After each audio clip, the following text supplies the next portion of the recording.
Alors, chers amis, je vous invite à prier et ensuite on essaie de voir ensemble la portée de ce texte encore pour nous à notre époque. Prions ensemble. Merci Seigneur que ta parole est vérité. Merci que ton esprit vivifie encore nos esprits pour que nous puissions comprendre ce que tu as à nous dire. Et donne-nous des cœurs ouverts pour que nous mettions en pratique ce que tu nous dis. Et nous te demandons cela pour la gloire de ton nom. Amen. Amen. Alors, à la fin du XVIIe siècle, il y avait un homme qui s'appelle Matthieu Henry. C'était un commentateur biblique et il s'est fait cambrioler. Peut-être que vous connaissez déjà cette histoire. Et après avoir été cambriolé, le soir, il écrit dans son journal ceci. « Je te remercie d'abord parce que je n'ai jamais été volé auparavant. Deuxièmement, parce que bien qu'ils aient pris ma bourse, ils n'ont pas pris ma vie. Troisièmement, parce que bien qu'ils aient pris tout ce que j'avais, ce n'était pas grand-chose. Et quatrièmement, parce que c'est moi qui ai été volé et non pas moi qui ai volé. » Alors pourquoi cet exemple de Matthew Henry? Car cela illustre pour nous, je pense, les principes exposés à la fin du livre de Philippiens. Le contentement, peu importe nos circonstances, et l'attitude aussi qu'il faut avoir par rapport à l'argent, afin d'être généreux, nous aussi. Et ce sont là deux principes indispensables pour la vie chrétienne, comme j'ai intitulé ce message que vous allez voir sur le dos des prières là, que vous avez sous les yeux. Indispensable. Sans pratiquer ces deux principes, nous sommes trop vite exposés aux aléas de la vie, trop vite perturbés par l'une ou l'autre chose, trop vite repliés peut-être sur nous-mêmes, trop lents à donner généreusement pour le soutien de la bonne nouvelle de Jésus-Christ. Il faut se rappeler que l'église à Philippe, c'est une jeune église. Et Paul, l'apôtre qui a implanté cette église, il est très reconnaissant envers Dieu pour cette église à Philippe. Rappelons-nous le tout début, maintenant que nous sommes à la fin, rappelons-nous le tout début de cet épître, chapitre 1, versets 4 et 5. « Dans toutes mes prières pour vous tous, je ne cesse d'exprimer ma joie. » Alors pourquoi? Il continue, à cause de la part que vous prenez à l'Évangile depuis le premier jour jusqu'à maintenant. Il apprécie le partenariat, la solidarité qu'il y a avec lui dans cet Évangile. Ils sont concernés, cette église à Philippe, cette jeune église, pour le progrès de la bonne nouvelle de Jésus-Christ. Ils sont reconnaissants pour le partenariat qu'ils ont avec Paul, pour son travail d'implantation et son travail d'édification des églises. Il continue au chapitre 1, verset 7. « Il est juste que je pense cela de vous tous, parce que je vous porte dans mon cœur, vous qui participez tous à la même grâce que moi, aussi bien dans ma détention que dans la défense et l'affermissement de l'Évangile. » Ils sont solidaires avec lui dans sa tâche de proclamer l'Évangile, d'édifier d'autres églises dans l'Évangile. Et il prie que cela continue. À la fin du chapitre 1, verset 27, qu'est-ce qu'il avait dit? « Seulement conduisez-vous d'une manière digne de l'Évangile du Christ. Ainsi que je vienne vous voir ou que je sois absent, j'entendrai dire de vous que vous tenez ferme dans un même esprit, combattant d'un même cœur. » Pourquoi? Pour la foi de l'Évangile. Et c'est pour cela, pour qu'ils combattent encore pour la foi de l'Évangile, que Paul écrit ce dernier paragraphe que nous venons de lire. Les Philippiens ont contribué à son soutien financier. Il y a eu Épaphrodite, on a déjà eu l'occasion de remarquer cet Épaphrodite, qui a été envoyé par des Philippiens envers Paul pour apporter le don qu'ils avaient préparé pour l'apôtre Paul et pour son équipe.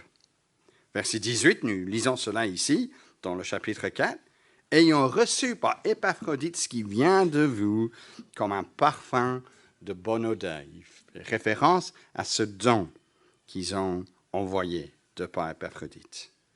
Mais recevoir de l'argent de la part d'une église que Paul lui-même il a implantée est en fait une question assez délicate pour l'apôtre.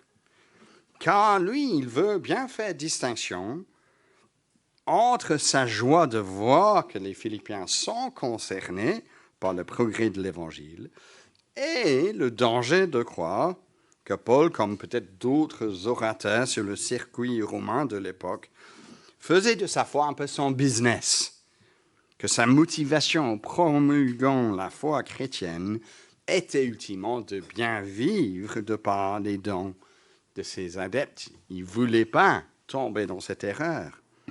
Et certains ont encore ce souci aujourd'hui au sujet de l'Église, peut-être au sujet même de notre Église. Une Église évangélique, est-ce que ce n'est pas ça ce qui se fait dans les Églises évangéliques? Ils demandent toujours de l'argent. Parfois, d'ailleurs, il y a une réaction parfois surprenante, mais agréable de la part de certaines personnes qui nous rendent visite dans cette Église. Mais vous ne m'avez pas demandé pour mon argent. Comme si c'était une attente pour toute personne qui vienne. Il faut donner, il faut donner, il faut donner. Il faut faire distinction entre la proclamation du message et le soutien dont l'Église a besoin. Et l'apôtre, il est soucieux, dans ce contexte, donc, de les remercier, les Philippiens, pour leurs dons, tout en établissant, en quelque sorte, qu'ils n'en avaient pas besoin. Cette tension, je pense, se voit dans le texte, verset 10. Comment est-ce qu'il commence? « J'ai éprouvé une grande joie dans le Seigneur à voir refleurir votre intérêt pour moi, c'est-à-dire le don que vous nous avez apporté. » Mais ensuite, il ajoute, cet intérêt, vous l'aviez bien, mais l'occasion vous manquait. Ça, ce n'est pas une critique, c'est juste les circonstances faisaient qu'il n'était pas en mesure de donner à Paul à un moment donné. Mais verset 11, « Je ne dis pas cela en raison de mes besoins, car j'ai appris à me contenter de l'état où je me trouve. » Donc, vous voyez, il met de la distance entre leur don d'un côté et son besoin de ce don. Leur don fait bon signe, l'encourage, mais ce n'est pas un paiement pour des services rendus.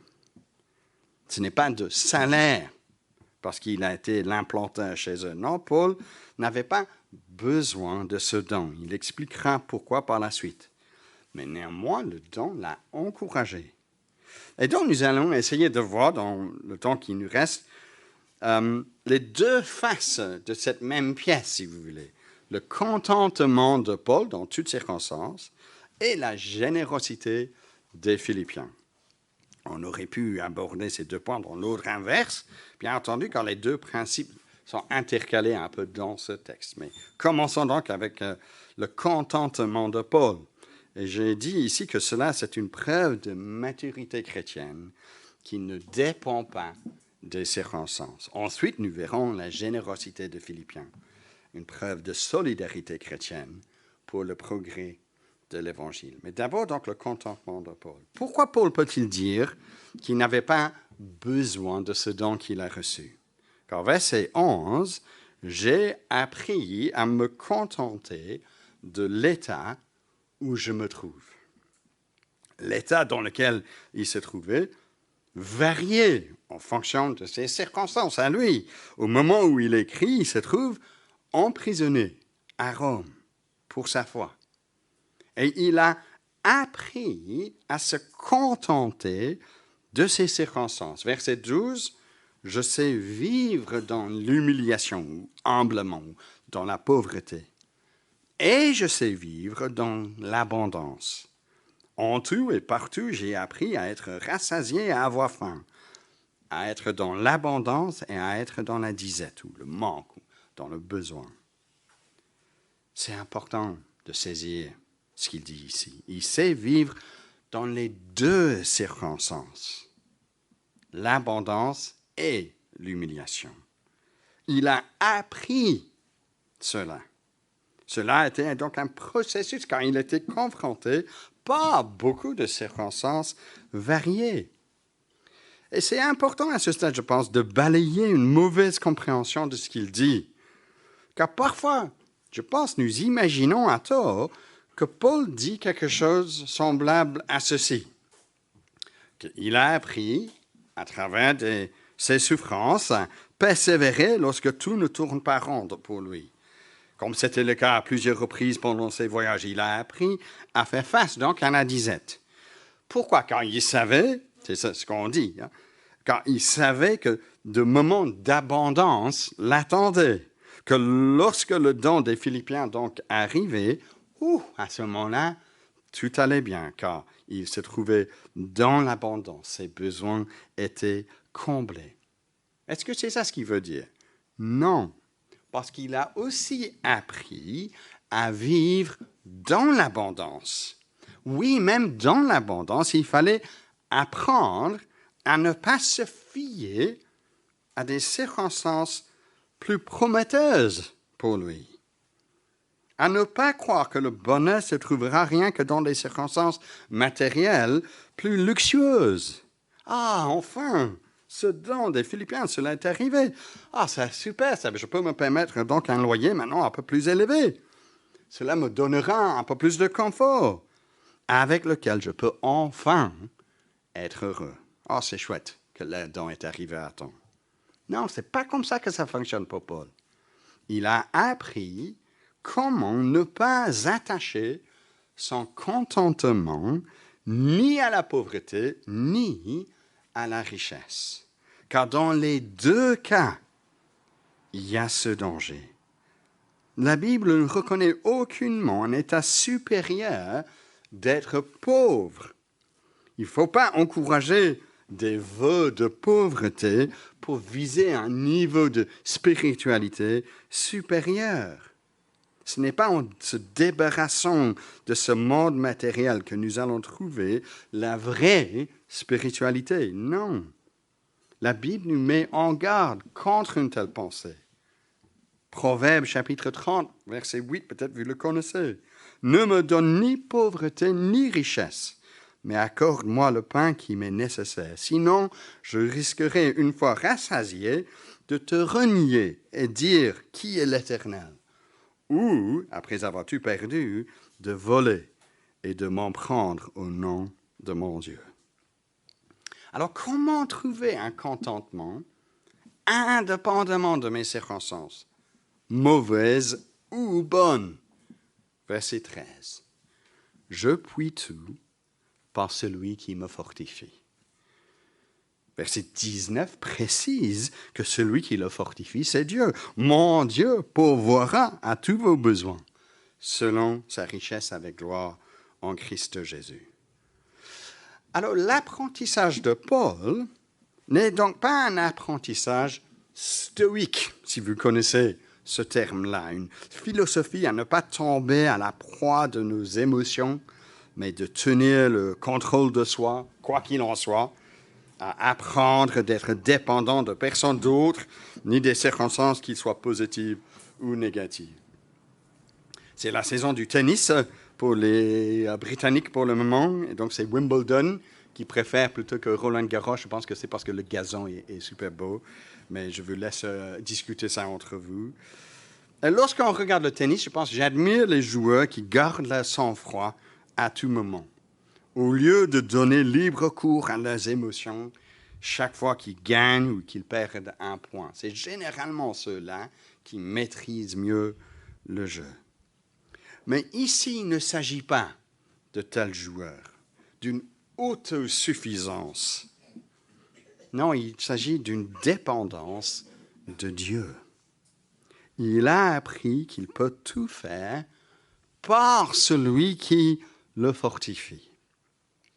Évidemment, le tout ici, lorsqu'il dit « je peux tout », alors cela se comprend par son contexte. « Je puis tout » fait référence à ces circonstances, bonnes et moins bonnes, dont il vient de parler, bien entendu. Ce n'est pas une promesse pour tout et n'importe quoi. Je peux tout par celui qui me fortifie. Je peux réussir mes examens, je peux avoir un nouveau poste au boulot, je peux exiger une augmentation de salaire, je ne peux pas perdre mon travail, je peux être en bonne santé, je peux tout par celui qui me fortifie. Non, ça c'est de traiter la Bible avec du mépris et pas selon son contexte.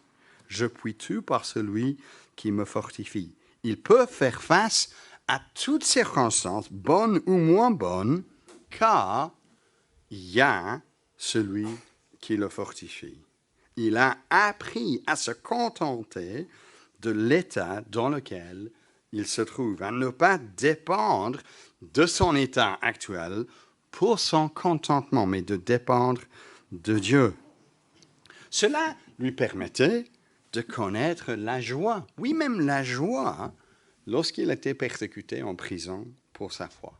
Qu'est-ce qu'il a dit quelques versets plus tôt? On a vu ça la semaine dernière, verset 4. Réjouissez-vous toujours dans le Seigneur, je le répète. Réjouissez-vous. Trouvez un contentement en dehors de mes circonstances. Oui, un contentement. Cela est le secret appris par l'apôtre Paul.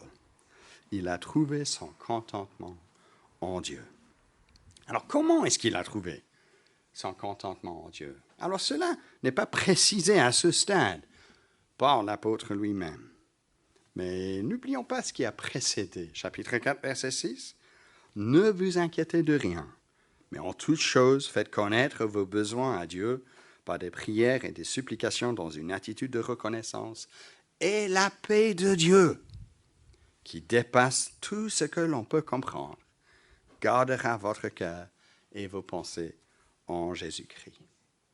Et il a trouvé cette paix. Il connaît cette paix, même lors des mauvais moments. Chapitre 3, verset 8. Je considère même tout, il dit. C'est-à-dire même la réussite, même son grand CV religieux qu'il avait, le confort matériel, je considère tout comme une perte à cause du bien suprême qu'est la connaissance de Jésus-Christ mon Seigneur. Car en Christ, il a trouvé une justice qu'il n'avait pas en lui-même, mais qui vient de Dieu, donnée comme un don qu'il reçoit par la foi. Verset 10 du chapitre 3. Ainsi je connaîtrai Christ, la puissance de sa résurrection et la communion à ses souffrances, en devenant conforme à lui dans sa mort.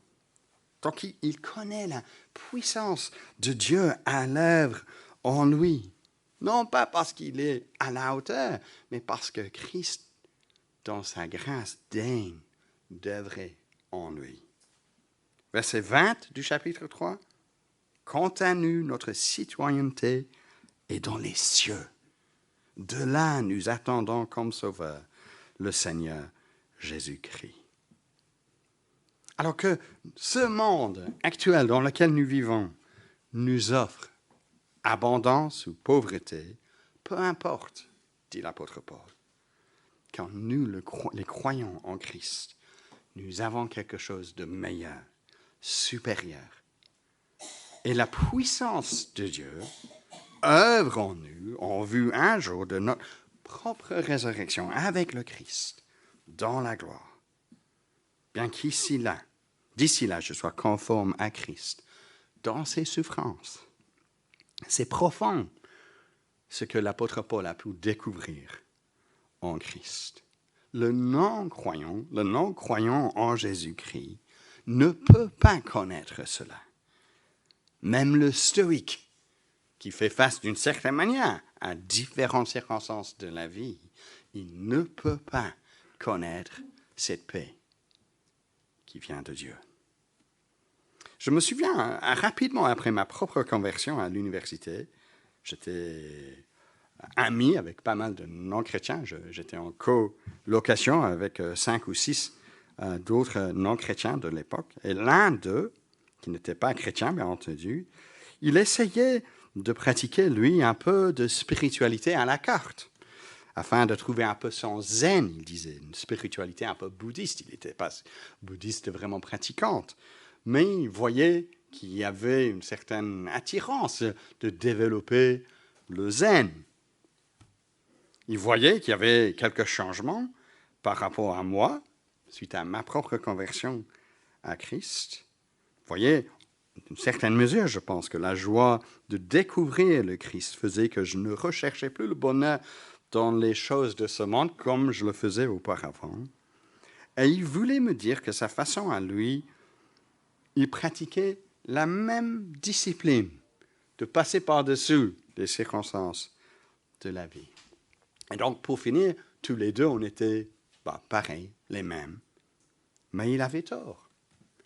Car chercher à passer par-dessus les choses difficiles de la vie, en essayant de balayer la réalité du mal, n'est pas le bon chemin à suivre. La foi chrétienne ne nie pas la réalité du mal, que des choses mauvaises ont lieu.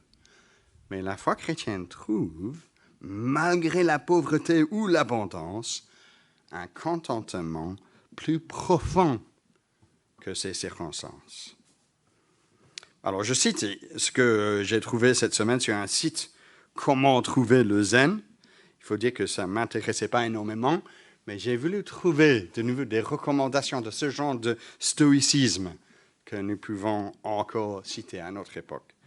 Voici donc 10 façons rapides de trouver l'immobilité au milieu du chaos à tout moment, par nature et zen. De nouveau, il ne faut pas prendre ceci hors de contexte. Je ne suis pas en train de recommander ce que vous allez entendre. Fermez les yeux. Alors, non, fermez pas vos yeux là maintenant. Il faut plutôt écouter. Fermez les yeux en tournant votre regard vers l'intérieur. Comptez jusqu'à 10, deuxième étape. Une méthode de respiration, de yoga ancienne pour aider à calmer l'esprit lorsque vous avez vraiment besoin de ralentir. Troisièmement, respirez profondément. Ça fait du bien. Quatrièmement, faites quelque chose de stupide, riez. Le zen arrive quand nous sommes détendus et nous sommes détendus quand nous sommes heureux. Cinquièmement, marchez ou faites du vélo au lieu de conduire. Faire un peu d'exercice chaque jour est bon pour votre cœur et votre disposition. Et le moka, je ne sais pas ce que c'est, à l'autre extrémité devient également sans culpabilité. Sixièmement, soyez un lève-tôt. Les heures du matin sont les plus calmes. Et trouver du temps peut donner le temps pour toute la journée à suivre. Septièmement, prenez une pause de 5 minutes. La méditation peut se produire en quelques minutes et ces quelques minutes peuvent changer la vie. Réservez 5 minutes par jour pour faire une mini-séance de méditation. 8. Définissez des rappels pour maintenant. Mettez un rappel quotidien dans votre calendrier pour vous aider à arrêter et à remarquer le temps présent, le maintenant. 9. Lâchez. Tenir quelque chose signifie que vous n'êtes pas présent et ouvert. Pratiquez, laissez aller de petites façons. Et 10. Choisissez zen. Alors, ce n'est pas défini exactement ce que le 10 signifie. Alors, voici un exemple, et je pense que la plupart d'entre nous, nous retrouverons dans certains de ces éléments, en tout cas. Un exemple de ce que le monde nous offre pour trouver le contentement malgré les circonstances. Mais le Christ nous offre une voie toute autre que cette voie-là. Si le monde nous invite à contrer la réalité avec une pensée positive, Jésus nous arrache des conséquences de nos fautes et fait de nous des citoyens d'un autre monde, citoyens du ciel. Au lieu de donc devoir imaginer positivement quelque chose qui nie la réalité du mal que je vis, nous recevons par la foi la joie de connaître celui qui me permet de ne plus attacher mon bonheur à ce que je vis dans le présent. Alors cela a énormément d'applications pour chacun d'entre nous, chers amis. Pas d'abord par rapport à d'abord par rapport à notre situation économique, ça oui, mais également par rapport à tout un tas d'autres circonstances. Permettez quelques mots d'application alors sur ce point-là. D'abord, parlons de notre situation d'un point de vue économique. Avons-nous appris à vivre dans la pauvreté? Je me souviens d'avoir entendu parler des missionnaires à Québec dans les années 1950, où il y avait très peu d'évangéliques, où le travail était extrêmement difficile. Et ceux qui œuvraient dans ce contexte-là avaient des revenus très, très serrés. Et le jour de Noël, après avoir économisé afin de pouvoir distribuer des petits cadeaux aux membres de leur assemblée, le couple pastoral est rentré pour leur repas de Noël. Et qu'est-ce qu'ils avaient mangé? Une boîte de beans. Mais leur fils, qui écrivait le témoignage de ses parents, disait qu'il le prenait avec reconnaissance, car ils avaient appris à vivre dans le besoin. C'est lorsque nous avons peur que le Seigneur nous met au défi, qu'au lieu d'être continuellement stressé ou amer ou dur avec les autres, car d'autres ont plus que moi, je peux apprendre de dépendre de lui, de le connaître, de le remercier. Alors, avons-nous, chers amis, appris à vivre dans la pauvreté? Mais deuxièmement, avons-nous appris à vivre dans l'abondance? De ne pas croire que les moyens que j'ai sont grâce à moi. Que parce que je vis au-dessus de la moyenne, je peux me permettre un peu de fierté. Ou au moins d'être un peu satisfait. Au lieu de voir de ce que j'ai, je l'ai comme un don de Dieu, qui permet que je continue à mettre ma confiance dans le Seigneur et que je cherche avec empressement la venue du royaume à venir. Car connaître Christ et sa paix vaut mieux que la stabilité que je peux ressentir d'avoir un terrain de X mètres carrés, d'avoir un compte d'épargne avec X montant en euros.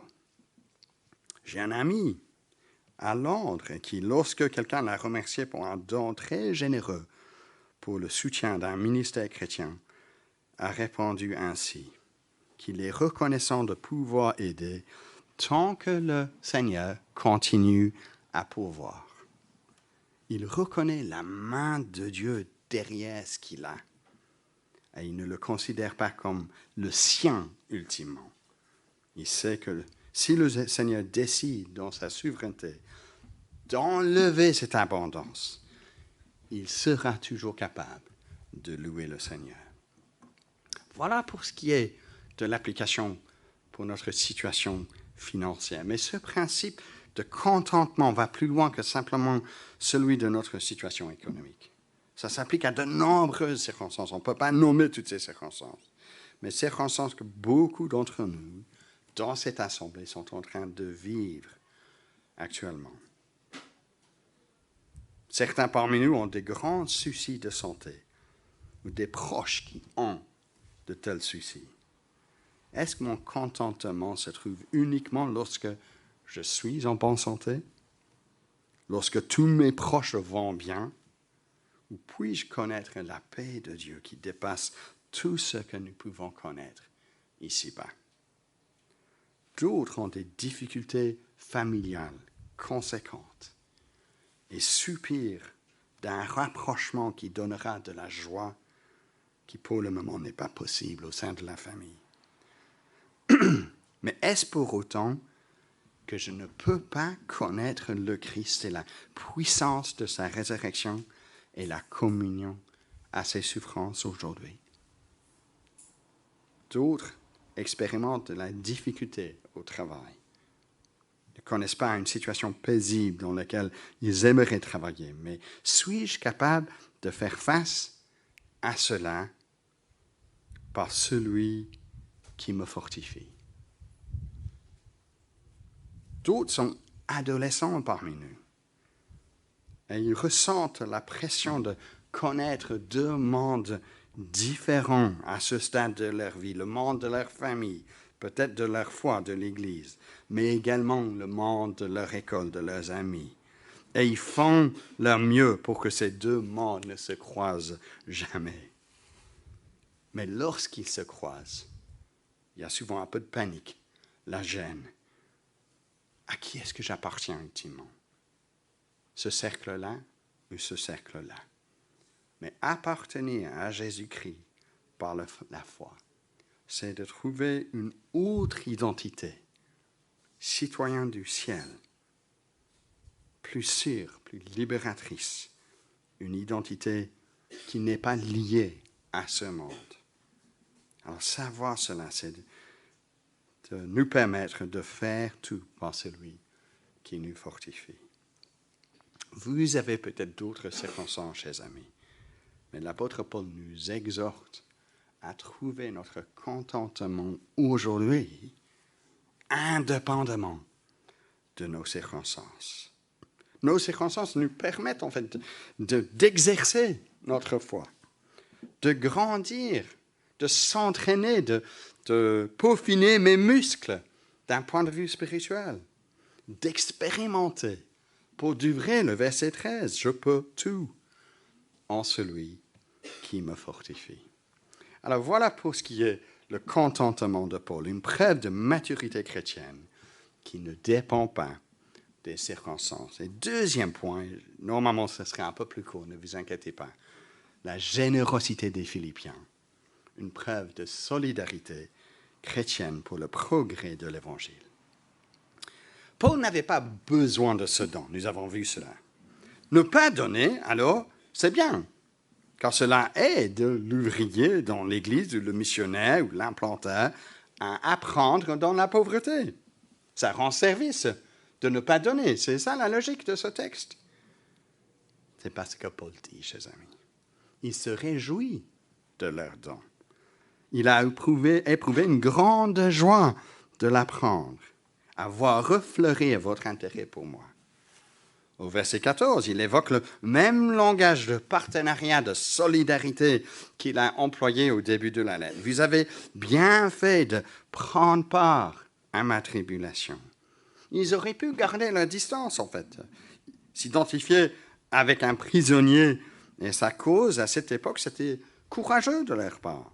Se soucier de Paul, s'identifier avec lui malgré la honte et l'insécurité de son emprisonnement, faisait signe de leur profond engagement à la mission de Paul. Et la participation financière, c'était bien entendu une manifestation concrète de leur engagement dans l'Évangile. Au verset 15, il les félicite du fait qu'au début de la prédication de l'Évangile, lorsque Paul a quitté la Macédoine, aucune église m'a témoigné alors notre traduction dit sa solidarité en se mettant en compte avec moi. Vous avez été les seuls à le faire. C'est ainsi que Paul peut dire, verset 17, que ce n'est pas qu'il recherche le don, non, ce qu'il recherche, c'est le fruit abondant porté à leur compte. Pas bien sûr qu'ainsi ils payent pour leur salut. Non, le fruit, c'est la bénédiction qui vient de Dieu, qui les permet de grandir encore en lui. Verset 19, « Mon Dieu pourvoira tous vos besoins selon sa richesse, avec gloire, en Jésus-Christ. » Dieu, bien sûr, il est à la hauteur de tous leurs besoins, y compris leurs besoins matériels. Et par conséquent, il est digne de leur confiance. Ils grandissent dans cette compréhension. C'est ça, le fruit abondant porté à leur compte. Il se réjouit dans Paul de leur maturité dans ce domaine, que ces chrétiens ont collectivement exprimé leur solidarité avec l'apôtre de manière concrète à plusieurs reprises. Ça fait bon signe d'une Église en vie. Non, ce n'est pas simplement qu'ils sont généreux, mais qu'ils sont généreux par rapport au progrès de la bonne nouvelle de Jésus-Christ. Ce n'est pas que c'est mauvais de donner à d'autres œuvres sociales ou autres, mais ce n'est pas une caractéristique forcément chrétienne, car beaucoup de personnes non-croyantes donnent pour des œuvres bonnes. Merci Seigneur, dans un sens plus général. Mais rien que des chrétiens donnent pour le progrès de l'Évangile. Et nous devons donc nous poser la question, est-ce que notre façon d'exprimer notre solidarité avec le progrès de l'Évangile de Jésus-Christ fait aussi bon signe à notre époque, que ce soit individuellement ou que ce soit collectivement. Alors, notons plusieurs choses rapidement avant de conclure. D'abord, ils sont enthousiastes de cette Église à participer. Ce n'est pas que Paul a recherché le don, c'est qu'il voulait y participer. Ailleurs, l'apôtre Paul dit que Dieu aime celui qui donne généreusement, de bon cœur. Ce n'est pas que ce soit forcé. Ah, ok. Oh, qu'est-ce que j'ai en poche ici? Ah, oui, j'ai quelque chose. Je dois aller. Non. Qu'est-ce qu'on peut faire pour contribuer à votre travail pour le bien de l'évangile de Christ? Deuxièmement, la générosité est manifeste par une solidarité avec la famille de Dieu. Souvent, notre plus grande générosité, ici en Occident en tout cas, est réservée pour ceux qui sont de notre propre chair et os, notre famille à nous. Et je ne suis pas en train de dire que nous ne devons pas pourvoir pour notre famille. Mais nous devons souligner que le croyant en Christ découvre une autre famille. Et sa générosité n'est plus liée uniquement à sa propre famille. Troisièmement, le don est bien sûr un don collectif. Certes, tous contribuaient à ce don qu'ils ont apporté par Épaphrodite à Paul à Rome. Mais tous contribuaient, nous imaginons, selon d'autres écrits de l'apôtre Paul, selon leurs moyens. Il y avait bien sûr une diversité au sein de cette église à Philippe. Si on se souvient du début de cette église, Actes chapitre 16, nous avons Lydie, une femme d'affaires, qui était quelqu'un avec des moyens importants, on suppose. Et donc, nous supposons qu'elle donnait plus que donnait le geôlier, qui, vous vous souvenez, aussi faisait partie de cette église à Philippe, qui, lui, probablement était au chômage parce qu'il avait laissé partir Paul de la prison. Donc, le don était collectif, chacun selon ses moyens. Mais quatrièmement, et ça c'est plus explicite ici dans ce texte, donner financièrement pour le soutien de l'Évangile fait partie de l'adoration à Dieu. Verset 18, « Ce qui vient de vous comme un parfum de bonne odeur, un sacrifice que Dieu accepte et qui lui est agréable. » Alors dans l'Ancien Testament, il n'y avait que des prêtres qui pouvaient opérer des sacrifices agréables à Dieu. De manière figurative, même dans l'Ancien Testament, les odeurs des sacrifices montaient aux narines, si vous voulez, de Dieu. Ils sentaient le sacrifice et c'était agréable à lui. Mais le Nouveau Testament désacralise le langage de sacrifice et louange. Ce n'est plus un acte religieux lié au culte, au temple, aux prêtres, aux sacerdoces. Non.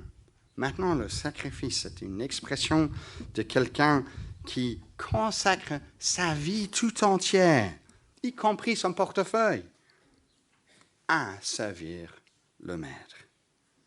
Et donc, voir quelqu'un qui se donne de lui-même généreusement, y compris de son compte en banque, c'est de voir quelqu'un qui loue le Seigneur. La louange ne se fait pas uniquement ici le dimanche entre 10h30 et 11h15 à 11h30. La louange, c'est une catégorie maintenant plus large qui comprend tout ce que nous faisons avec notre vie. Nous voulons donc louer le Seigneur, alors nous devons apprendre aussi la générosité dont les Philippiens faisaient preuve. Donc on arrive à la fin, chers amis, une belle combinaison, n'est-ce pas? Ici, nous avons un ministre, l'apôtre Paul, qui a appris le secret du contentement, et nous avons une Église qui participe généreusement au progrès de l'Évangile. Vous imaginez ce que cela aurait été si c'était une autre combinaison? Un ministre grincheux et mécontent, parce qu'il visait parfois dans la pauvreté, avec une Église avare qui ne cherchait pas à contribuer pour le progrès de l'Évangile. Si c'était comme ça, on n'aurait plus d'église chrétienne. Mais merci Seigneur qu'il œuvre en nous pour que nous puissions faire preuve et du contentement dont parlait l'apôtre Paul et de la générosité dont faisaient preuve des Philippiens. Pourquoi cherchons-nous à grandir donc en contentement, à grandir dans notre solidarité dans l'œuvre de Dieu? Verset 20. À Dieu notre Père, la gloire au siècle des siècles. Amen. Il est soucieux, l'apôtre Paul, pour la gloire de Dieu. Et même juste tout à la fin, ces touches perso qu'il donne à la fin, donne encore le cœur de Paul, parce qu'il dit, saluez tous les saints en Christ Jésus, les frères qui sont avec moi vu salut. Alors, qui sont avec lui? Tous les saints vu salut, principalement ceux de la maison de César. Il est à Rome. Il a évangélisé ceux qui sont de la maison de César, de l'empereur. Et eux vous saluent aussi. Ça, c'est sa priorité. Il veut encore voir d'autres gagner pour le Christ. Et il veut voir une Église qui est derrière cette mission que le Seigneur nous a consacrée. Et donc il conclut, et moi je conclus également, que la grâce du Seigneur Jésus-Christ soit avec votre esprit. Amen. Amen. Alors,